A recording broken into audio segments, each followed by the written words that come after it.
السلام علیکم، میں ہوں نادیہ سحر اسلامک ڈائریز سے آپ سب کو خوش آمدید کہتی ہوں۔ میں امید کرتی ہوں آپ سب خیریت سے ہوں گے اور روز کی طرح آج بھی پوچھوں گی کہ میرے ایپیسوڈ آپ کو کیسے لگ رہے ہیں۔ ابھی ہمارا ٹاپک چل رہا ہے جنگ احد کا اور شہدائے جنگ احد، تو آئیں شروع کرتے ہیں۔ بسم اللہ الرحمن الرحیم۔ ابو سفیان کا نعرہ اور اس کا جواب۔ ابو سفیان جنگ کے میدان سے واپس جانے لگا تو ایک پہاڑی پر چڑھ گیا اور زور زور سے پکارا کہ کیا یہاں محمد صلی اللہ علیہ وآلہ وسلم ہیں؟ حضور صلی اللہ علیہ وآلہ وسلم نے فرمایا کہ تم لوگ اس کا جواب نہ دو۔ پھر اس نے پکارا کہ کیا تم میں عمر ہے؟ جب اس کا بھی کوئی جواب نہیں ملا تو ابو سفیان گھمنڈ سے کہنے لگا کہ یہ سب مارے گئے، کیونکہ اگر زندہ ہوتے تو ضرور میرا جواب دیتے۔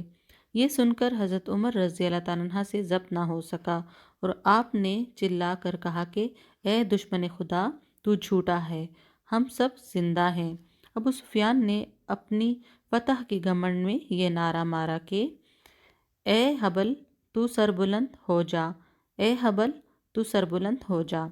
حضور صلی اللہ علیہ وآلہ وسلم نے صحابہ سے فرمایا کہ تم لوگ بھی اس کے جواب میں نعرہ لگاؤ۔ لوگوں نے پوچھا کہ ہم کیا کہیں؟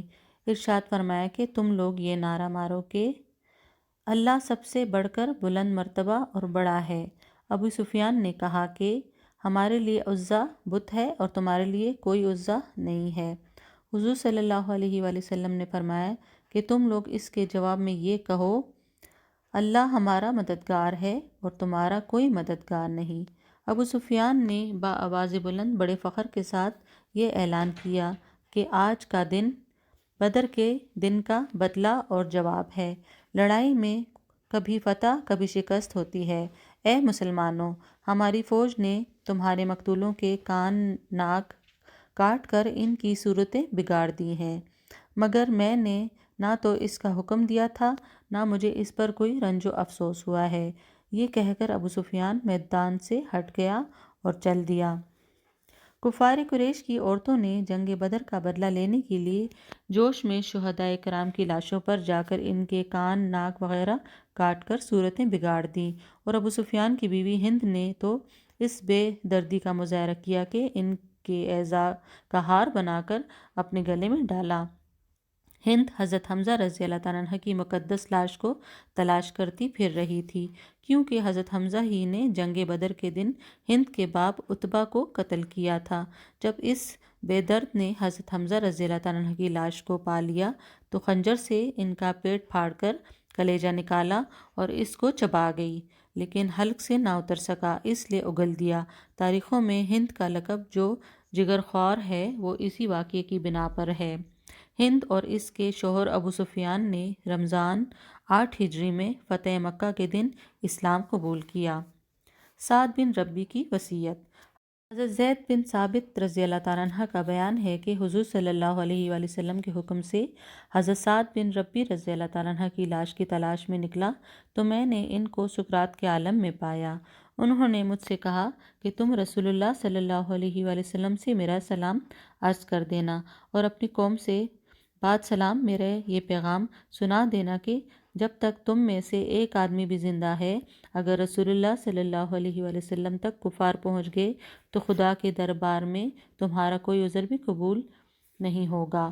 یہ کہا اور ان کی روح پرواز کر گئی۔ جنگ احد میں مردوں کی طرح عورتوں نے بھی بہت ہی مجاہدانہ جذبات کے ساتھ لڑائی میں حصہ لیا۔ حضرت بی بی عائشہ اور حضرت بی بی ام سلیم رضی اللہ تعالیٰ عنہ کے بارے میں حضرت انس رضی اللہ تعالیٰ عنہ کا بیان ہے کہ یہ دونوں پائنچے چڑھائے ہوئے مشک میں پانی بھر بھر کر لاتی تھی اور مجاہدین خصوصاً زخمیوں کو پانی پلاتی تھی۔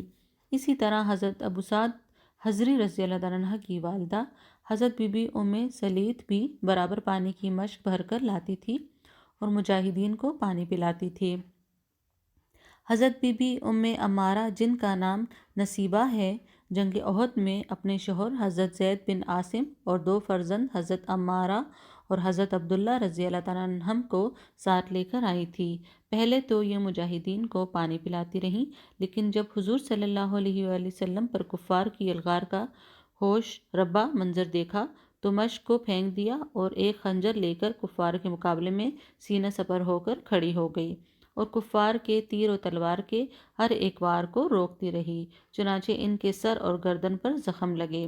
ابن کمیہ ملعون نے جب حضور صلی اللہ علیہ وآلہ وسلم پر تلوار چلا دی تو بی بی ام عمارہ رضی اللہ تعالیٰ عنہ نے آگے بڑھ کر اپنے بدن پر روکا، چنانچہ ان کے کندھے پر اتنا گہرا زخم آیا کہ غار پڑ گیا، پھر خود بڑھ کر ابن کمیہ کے شانے پر زوردار تلوار ماری، لیکن وہ ملعون دوہری زرہ پہنے ہوئے تھا، اسی لیے بچ گیا۔ حضرت بی بی ام عمارہ کے فرزند حضرت عبداللہ کہتے ہیں کہ مجھے ایک کافر نے زخمی کر دیا اور میرے زخم سے خون بند نہیں ہوتا تھا۔ میری والدہ حضرت ام عمارہ نے فوراً اپنا کپڑا پھاڑ کر زخم کو باندھ دیا اور کہا کہ بیٹا اٹھو، کھڑے ہو جاؤ اور پھر جہاد میں مشغول ہو جاؤ۔ اتفاق سے وہی کافر حضور صلی اللہ علیہ وآلہ وسلم کے سامنے آ گیا تو آپ نے فرمایا کہ اے ام عمارہ، دیکھ تیرے بیٹے کو زخمی کرنے والا یہی ہے۔ یہ سنتے ہی حضرت بی بی ام عمارہ نے جھپٹ کر اس کافر کی ٹانگ پر تلوار کا ایسا بھرپور ہاتھ مارا کہ وہ کافر گر پڑا اور پھر چل نہ سکا بلکہ سرین کے بل گھسیٹتا ہوا بھاگا۔ یہ منظر دیکھ کر حضور صلی اللہ علیہ وآلہ وسلم ہنس پڑے اور فرمایا کہ اے ام عمارہ، تو خدا کا شکر ادا کر کے اس نے تجھ کو اتنی طاقت اور ہمت دی ہے کہ تو نے خدا کی راہ میں جہاد کیا۔ حضرت بی بی ام عمارہ نے عرض کیا کہ یا رسول اللہ، دعا فرمائیے کہ ہم لوگوں کو جنت میں آپ کی خدمت گزاری کا شرف حاصل ہو جائے۔ اسی وقت آپ نے ان کے لیے اور ان کے شوہر اور ان کے بیٹوں کے لیے اس طرح دعائیں فرمائی کہ یا اللہ، ان سب کو جنت میں میرا رفیق بنا دے۔ حضرت بی بی ام عمارہ رضی اللہ تعالیٰ عنہ زندگی بھر یہ کہتی رہی کہ رسول اللہ صلی اللہ علیہ وسلم کی اس دعا کے بعد دنیا میں بڑی سے بڑی مصیبت بھی مجھ پر آ جائے تو مجھے اس کی کوئی پرواہ نہیں ہے۔ حضور صلی اللہ علیہ وآلہ وسلم کی پھوپھی حضرت بی بی صفیہ رضی اللہ تعالیٰ عنہ اپنے بھائی حضرت حمزہ رضی اللہ تعالیٰ عنہ کی لاش پر آئیں تو آپ نے ان کے بیٹے حضرت زبیر رضی اللہ تعالیٰ عنہ کو حکم دیا کہ میری پھوپھی اپنے بھائی کی لاش نہ دیکھنے پائے۔ حضرت بی بی صفیہ رضی اللہ تعالیٰ عنہ نے کہا کہ مجھے اپنے بھائی کے بارے میں سب کچھ معلوم ہو چکا ہے، لیکن میں اس کو خدا کی راہ میں کوئی بڑی قربانی نہیں سمجھتی۔ پھر حضور صلی اللہ علیہ وآلہ وسلم کی اجازت سے لاش کے پاس گئیں اور یہ منظر دیکھا کہ پیارے بھائی کے کان، ناک، آنکھ سب کٹے پڑے، شکم چاک، جگر چبایا ہوا پڑا ہے۔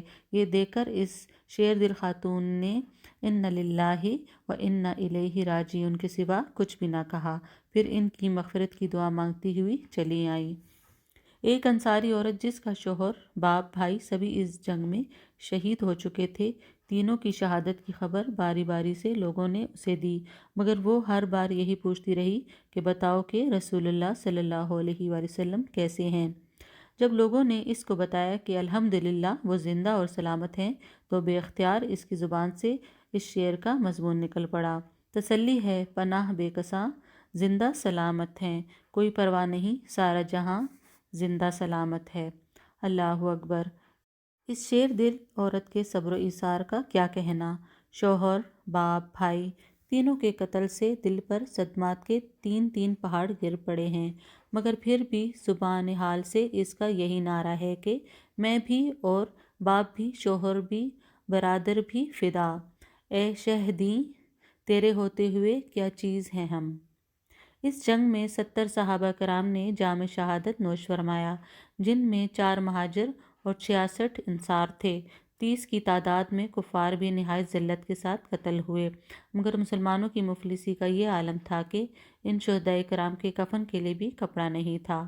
حضرت مصعب بن عمیر رضی اللہ تعالیٰ عنہ کا یہ حال تھا کہ بوقت شہادت ان کے بدن پر صرف ایک اتنی بڑی کملی تھی کہ ان کی لاش کو قبر میں لٹانے کے بعد اگر ان کا سر ڈھانپا جاتا تھا تو پاؤں کھل جاتا تھا، اور اگر پاؤں چھپایا جاتا تھا تو سر کھل جاتا تھا۔ بالآخر سر چھپا دیا گیا اور پاؤں پر اذخر گھاس ڈال دی گئی۔ شہدائے کرام خون میں لتھڑے ہوئے 2 شہید ایک ایک قبر میں دفن کیے گئے۔ جس کو قرآن زیادہ یاد ہوتا اس کو آگے رکھتے۔ حضور صلی اللہ علیہ وآلہ وسلم شہدائے احد کی قبروں کی زیارت کے لیے تشریف لے جاتے تھے، اور آپ کے بعد حضرت ابوبکر صدیق، حضرت عمر فاروق رضی اللہ تعالیٰ عنہ بھی یہی عمل کرتے تھے۔ ایک مرتبہ رسول اللہ صلی اللہ علیہ وسلم شہدائے احد کی قبروں پر تشریف لے گئے تو ارشاد فرمایا کہ یا اللہ، تیرا رسول گواہ ہے کہ اس جماعت نے تیری رضا کی طلب میں جان دی ہے۔ پھر یہ بھی ارشاد فرمایا کہ قیامت تک جو مسلمان بھی ان شہیدوں کی قبروں پر زیارت کے لیے آئے گا اور ان کو سلام کرے گا تو شہدائے کرام اس کے سلام کا جواب دیں گے۔ چنانچہ حضرت فاطمہ خزائیہ رضی اللہ تعالیٰ عنہ کا بیان ہے کہ میں ایک دن احد کے میدان سے گزر رہی تھی۔ حضرت حمزہ رضی اللہ تعالیٰ عنہ کی قبر کے پاس پہنچ کر میں نے عرض کیا، السلام علیکہ یا عمر رسول اللہ، اے رسول اللہ کے چچا، آپ پر سلامتی ہو۔ تو میرے کان میں یہ آواز آئی کہ وعلیک السلام ورحمۃ اللہ وبرکاتہ۔ 46 برس کے بعد شہدائے احد کی بعض قبریں کھل گئیں تو ان کے کفن سلامت اور بدن تر و تازہ تھے، اور تمام اہل مدینہ اور دوسرے لوگوں نے دیکھا کہ شہدائے کرام اپنے زخموں پر ہاتھ رکھے ہوئے ہیں، اور جب زخم سے ہاتھ اٹھایا تو تازہ خون نکل کر بہنے لگا۔ سبحان اللہ۔ میں امید کرتی ہوں میرا آج کا ایپیسوڈ آپ کو پسند آئے گا، تو میرے ویڈیو کو لائک کریں، شیئر کریں، میرے چینل کو سبسکرائب کریں۔ انشاءاللہ کل یہیں سے اپنے ٹاپک کو شروع کریں گے۔ اپنا بہت خیال رکھیے گا۔ آپ سب کا بہت شکریہ۔ اللہ حافظ۔